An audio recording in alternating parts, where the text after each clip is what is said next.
Everyone, welcome back to another session. In today's session, we'll learn about one of the interesting services in AWS, Lambda. It is a serverless compute service in AWS and a developer's favorite, so let's get started. We are going to cover the fundamentals of Lambda, the key features of it which makes it the number one of serverless platforms. We'll cover all the must-know terms in Lambda and also some of the good-to-know attributes. Finally, we'll take a look at the pricing model of AWS Lambda. AWS Lambda lets you run code without provisioning or managing servers. That does not mean that your application doesn't need servers. It still runs on servers. However, it's managed by AWS completely, including things like patching, health checks, routine maintenance, and basically the whole infrastructure. Note that you will not have access to the infrastructure at any point. It is a regional service, meaning you have to have your AWS Lambda function and all the associated services or resources to run your Lambda function in a single region, and it can run only within that region.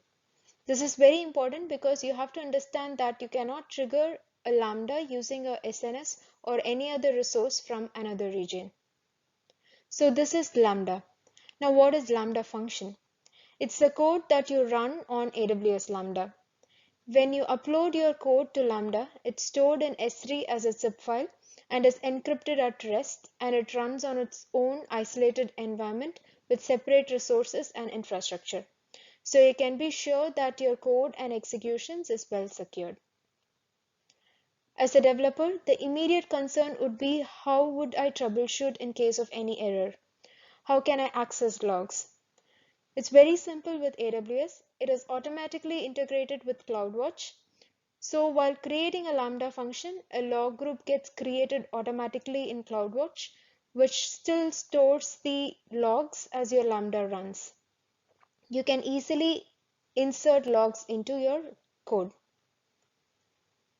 And you need not worry about scaling. AWS Lambda automatically scales based on the incoming request. It will dynamically scale and start as many copies of your function as needed without any delays. For this reason, your code should be stateless. That is, there should be no dependency or infrastructure or the underlying file system. You could use other stateful resources like S3 or DynamoDB within your code to store the stateful information. Next, let's see some of the key features of Lambda. It has completely automated administration, takes care of the deployment, maintenance, patching, built-in logging, and monitoring. So you can just focus on your code and business logic, which frees a lot of time and reduces the worry about server resizing or scaling and other such. It makes it very simple to apply compute to data, meaning you can easily extend other AWS services with your custom logic. For example, you can trigger your Lambda code whenever you upload a file to S3 or do something with your file, or whenever an entry changes in DynamoDB or any other service. You can even create standalone custom backend services which can be exposed as API endpoints using API Gateway and triggered on demand. It maintains compute capacity across multiple availability zones in the same region that you deploy your code, which helps to protect your code against individual machine or data center failures. This ensures high availability and no maintenance windows or downtimes. Lambda automatically scales to support the rate of incoming requests. It starts running your code within milliseconds of receiving the request and can start multiple instances at the same time to cater higher request rates. You need not worry when it comes to security. Your code is securely stored in S3 and encrypted, and it runs within VPC by default. When accessing other services, it's done through built-in AWS SDK with IAM access control, which keeps things safe and secure. So those were some of the key features of Lambda. Next, we are going to take a look at the details of a Lambda, which should be known to create a basic functional Lambda. First in the list is the languages supported by Lambda. You could write your code in one of these 5 languages: Node.js, Python, Java, Ruby, Go, and .NET, which includes C# and PowerShell. AWS provides SDKs for all these languages to integrate with other AWS services. You get to choose the memory of your Lambda based on which AWS allocates the CPU capacity. You can set it anywhere between 128 to 3008 MB. Also, there is a time limit for your code execution. The execution should complete within 15 minutes. Anything which runs behind that will automatically time out. Every Lambda comes with an IAM role attached called the execution role, which determines the permissions of your function.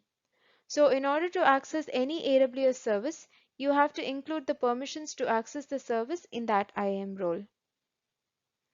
To monitor your request and track the logs and troubleshoot, there will be an Amazon CloudWatch log attached to the Lambda, and you can watch the metrics in CloudWatch metrics, which shows the details about how many invocations, duration of the execution, and other such useful metrics. You can define environment variables as key value pairs that are accessible from your function code. These are useful to store configuration settings without the need to change function code. You can also encrypt these variables using KMS both at rest and in transit. So it's 6 simple pointers, and these are the must-know attributes for creating a basic functional Lambda. Before moving into the next topic, let's cover a quick important topic: event source or triggers. As stated earlier, Lambda integrates with other AWS services to invoke functions. An event source is a service or application that produces events to trigger Lambda functions. It can be of 3 types.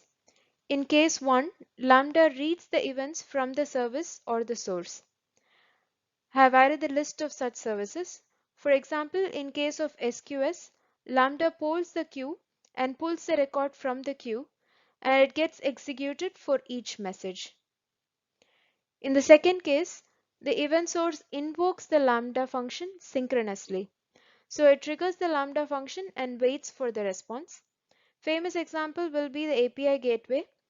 If a API is hit, then it executes the Lambda in the backend and waits for the Lambda's response before it returns us the response. The last case is the event source invoking the Lambda function but asynchronously this time. So it triggers the Lambda function and does not wait for the response. So once Lambda is invoked, the other service does not care about what the Lambda does with it. Lambda then executes the function and handles the retries by itself in case of any failures, and can report any failed messages to the queue or the SNS. For example, if a new object is uploaded to S3, then you can have a Lambda trigger asynchronously to process the file and convert to a different format maybe. So there are endless possibilities in this case. This variety of event sources and support makes Lambda versatile and handle many real-time use cases. Now let's explore some more details about Lambda. However, these are good to know and some additional features which will enhance your Lambda functions and helps in handling complex implementations. Lambda layers.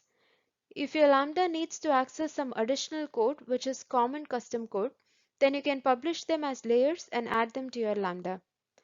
You can add up to 5 layers, and this helps in keeping your code simple and store the common code as libraries in a separate place. You can even use layers published by other customers. As Lambda have limited memory capacity and timeout limits, you may need to combine multiple Lambda functions into a workflow called a step function to address complex use cases. This enables you to run complex long-running tasks, and you can choose to run them parallelly or sequentially along with error handling. In general, Lambdas respond within milliseconds from receiving the request. However, even this latency can be further reduced to double-digit millisecond if you enable provisioned concurrency. This keeps the functions initialized and hyper-ready to respond quickly. There are no code changes required for this. It's just a configuration change, but it comes with some additional costs. A simple Lambda function only runs in the region where it is deployed. If you want to run your Lambda globally, then you can use something called as Lambda at edge. This helps you if you have customers distributed globally. It's similar to Lambda function with few differences. Trigger for Lambda at edge can only be Amazon CloudFront, and all the information required to process the request should be present within the function and the request itself. As we discussed a couple of minutes ago, Lambda supports asynchronous invocations and handles retries automatically. However, we can control the number of retries and how to handle the unprocessed or failed events. So the last pointer in this section is regarding database proxies. Lambda can connect with Amazon RDS, which is a database service, which involves creating database connections for every invocation, which makes it difficult to reach high levels of concurrency without running out of database connections. So proxies comes handy in this case. You can configure database proxies, which can manage a pool of database connections and relay queries to the functions. Lambda pricing is pretty straightforward. You pay for only what you use. Two main factors are number of requests for your function and the duration of each execution. The execution time is rounded to the nearest 100 milliseconds. In addition to this, in case you opt for provisioned concurrency, then you will be charged additionally for the period when your Lambda uses provisioned concurrency. So it's that simple.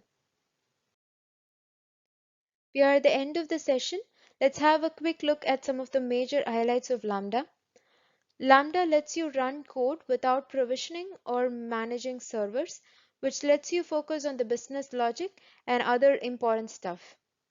It completely automates administration and helps in responding to events quickly, which makes it easier to use and versatile. It comes with a great range of features and supports multiple languages. You pay only for what you use. That's it for today, guys. Hope you found it useful. If you have any questions, please let me know in the comments below. We'll see you soon in another session. Thank you.